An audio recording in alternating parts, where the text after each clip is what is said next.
Hi, this is PJ from the Steel City Snufflegators, back with the second video from KOTE 5.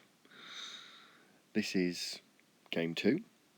We were, as a team, 1-0 up, and going to see if we could get the second win as a team. I was the blue player. Again, this is retrospective, so I'm not commentating as I'm playing, I'm commentating after the game. You can see the cards I've got there. Normally, having interdimensional graft in my hand, I would want to keep it. However, as you'll see if you look in the description, that my opponent had 2 Mind Barbs and 2 Subtle Mauls, which is 4 ways to discard cards from my hand. My deck is also very archive heavy, with 3 artifacts that will archive cards, so yeah, I mulliganed to get rid of it because I had no way to archive it. So on turn 1 I've played the Hexbian. Then on his turn 1 he's done some good play there, in that he's played down a Terror and then used Hysteria, and then played it again to earn 4 Amber, which is really good, giving him a really good start to the game. I'm deciding which cards to play at this moment, going for the logos just because it gets lots of stuff down also as well. If he kills them, it'll archive cards and hopefully help me either draw or archive, and preferably archive with the cards he's got in his deck. The Binite Runter and Interdimensional Graft, they're the key to this deck winning the game. As I said, the threats from him were discarding cards from my hand. Also as well, he's got too much to protect, which is difficult in terms of if he's looked at my deck list and if he's smart enough and gets too much to protect early, pretty much just keep it in hand. Yeah, it's chaining yourself, but it would likely win the game if he draws too much to protect before I pull off the brig. So here I've got down my Library of the Damned. I've got rid of a couple of his creatures, especially needed to get rid of that Hunting Witch. And I'm behind on Amber 5-2, but at least we've got a bit of control down in that we've got 3 creatures, he's got none, got 1 artifact, he's got none, and I'm not trailing at the moment too badly. He's gone for Shadows. He's played down a Magna the Rat to put himself into check, and he's played an Oubliette to purge the Hexbian, which is clever because it stops it going into archive, stops it archiving. He's now in check, and I've got something to deal with there. So having a look at what he's got, I can get him off check because I've got a Nerve Blast, and if I kill the Magna the Rat, that will steal 3 back for me and put him on 4 and put me on 3. So, again, despite the fact that I am really looking to get the brig off, stalling for keys is quite an important part of that, because, yeah, if you don't get the brig off, obviously, within 2 keys, you're not going to get it off. So, I've played the Nerve Blast, I've done Life for a Life, sacrificing the Hexbian with Life for a Life, archives Hexbian another card. We've killed Magda the Rat, and as I say, we've got 1 from the Nerve Blast, 2 from Magda the Rat. Now we're up 5-4. I could have played a Miasma there, but I'm obviously looking to keep it because the more I can stall, the better. Now I've got a problem in that he's got a Subtle Maul artifact down, and I've got 2 of the 3 key cards in my deck in my hand, which is what I didn't really want. In that I've got the Binite Rupture and I've got a Miasma. And I could really do with getting rid of both of them into the archive so they're protected, because as I say, the Subtle Maul and the Mind Barbs are a worry for those cards. He's not done it. He's played some disc there, got some creatures down. He's now got a better board presence than me. I've got to choose here between playing disc just to archive either Miasma or Binite Rupture, or I play logos, get down the memory chip, get down the Smoko. If I feel brave enough, which I do, I can play the Wild Wormhole, although playing Wild Wormhole is probably not a good idea. Maybe I shouldn't have played it, because I do go logos here. And yeah, let's see me do the logos. I'm not doing the rupture without the graft. So we've played Wild Wormhole, and I've managed to avoid the interdimensional graft by Hexpian, so lucky me. That was probably a bad decision, to be fair, but it didn't backfire spectacularly, although it could have done. Again, now I'm disappointed because with 5 each, the boards are pretty close to each other, but I don't want 2 of my key cards in my hand when he's got the Subtle Maul on the field, because I'm worried about the Miasma and the Rupture. But again, unfortunately, short of just playing 1 card out of hand and then archiving a card, there wasn't a lot I could do there. We've got rid of some cards out of hand, and we've got another one out of the deck. So he's gone for Shadows here to take me off check. So he's stolen 1 with the Urchin, which does take me off check. He's used his Subtle Maul and he's discarded Miasma, which is really lucky, because out of the 6 cards that are there, the 2 that I cared about were Miasma and Binite Rupture. Every other card I didn't really particularly care about there. The Poltergeist would have been a little bit disappointing, because the Poltergeist kills the Subtle Maul, but yeah, he's got a 1 in 3 chance there of getting something good, and a little bit fortunate to get the Miasma or the Rupture, which I know he got the Miasma. So we're going Dis there to basically get rid of cards, play the Embrym, use the Poltergeist to drop the Subtle Maul, and play Not Finished With You for the Amber, because at the moment, A, there are no creatures really in my discard pile, and B, I'm trying to get to my interdimensional graft. I don't want any more creatures in my actual deck. I want to be getting to my key cards, especially as he's now at 10. He's forged a key. The clock is ticking now to get to the interdimensional graft. I need to get to it quickly. So here I was on check, but he's played a Murmook. He's just deciding where to put it, so that's going to take me off check, because it's going to make me forge for 7.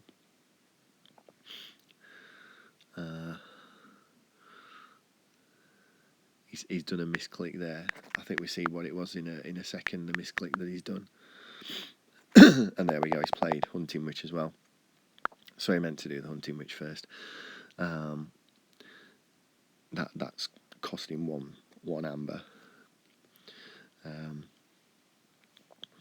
I was, to be honest, I was going to offer to say, well, what did we miss there? But he's just played on.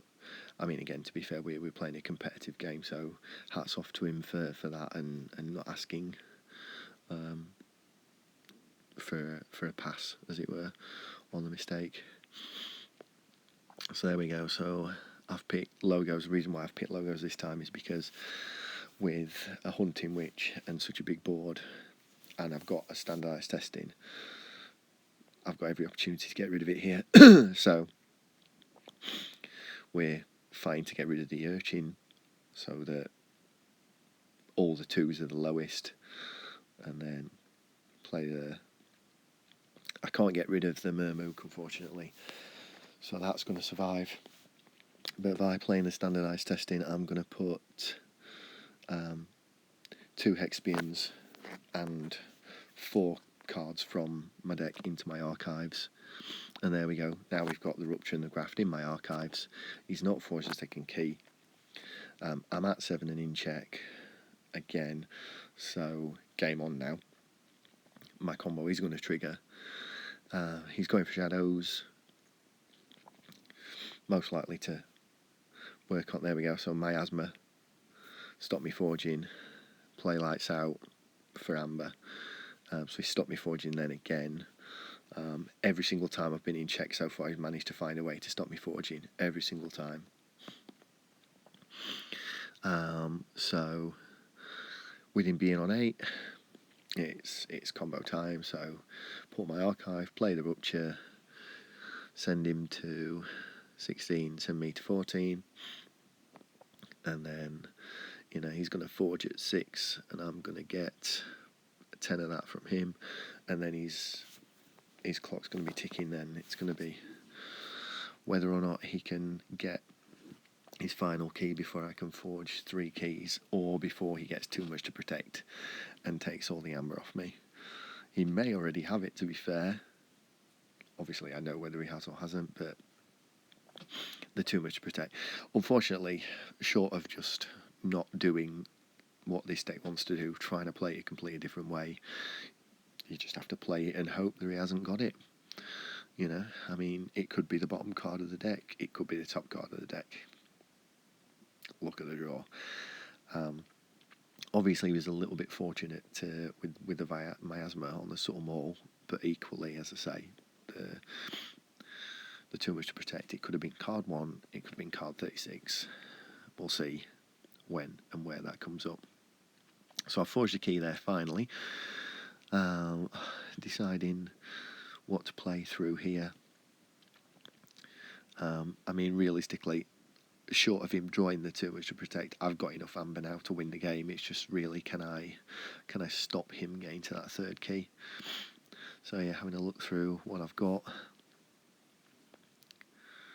looking at the discards and the shadows cards.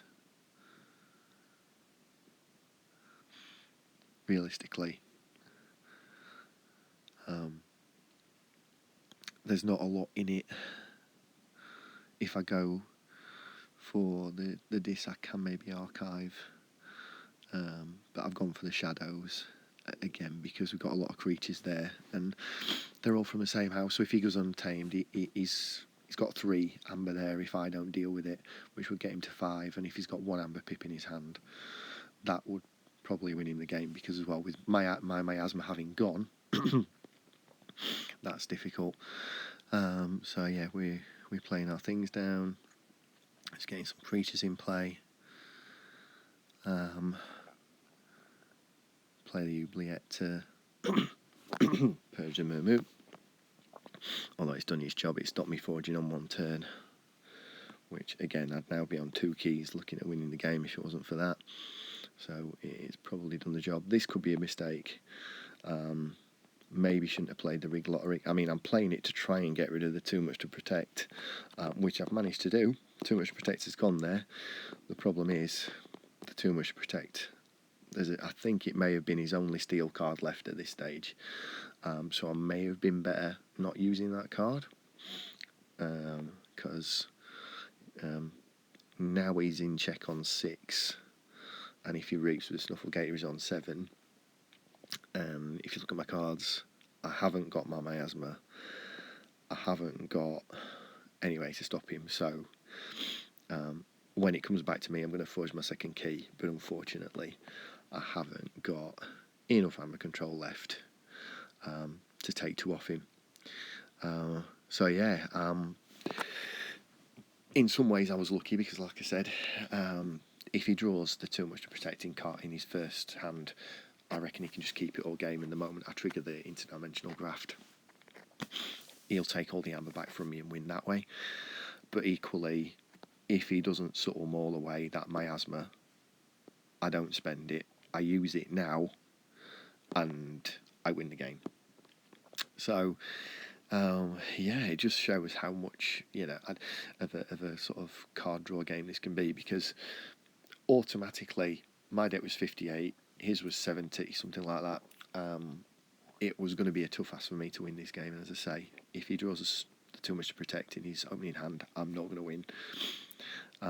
So he was unfortunate that he didn't get his too much to protect, and I managed to get it out of a play with the rig lottery. But equally, the subtle maul, the discard of the miasma, that's made the most difference and probably won the game. So yeah, that's a loss to me, that one. I do play the game out as it was, just to see what I can do. But there's not a lot there. I mean, Library of the Damned, I can archive a card, so I can pretty much empty my hand out and see what we draw afterwards. But the game's gone there. So a close game, lots of fun. But the fact that I could not forge a key at all, every single time I got to check, he's had just enough to take me off the key. Whether it be a Murmook or something, that's what's done it. So I lost that game 3-2. In terms of the team, the captain lost 3-2, unfortunately. And the red player also lost. So as a team, we actually lost this round 3-0, which is a shame. But we will just move on from here, see what we do. I hope you watch the video. I hope you like watching the video. And I'll put next game on next week. But yeah, good luck if you're playing, and hope to see you soon.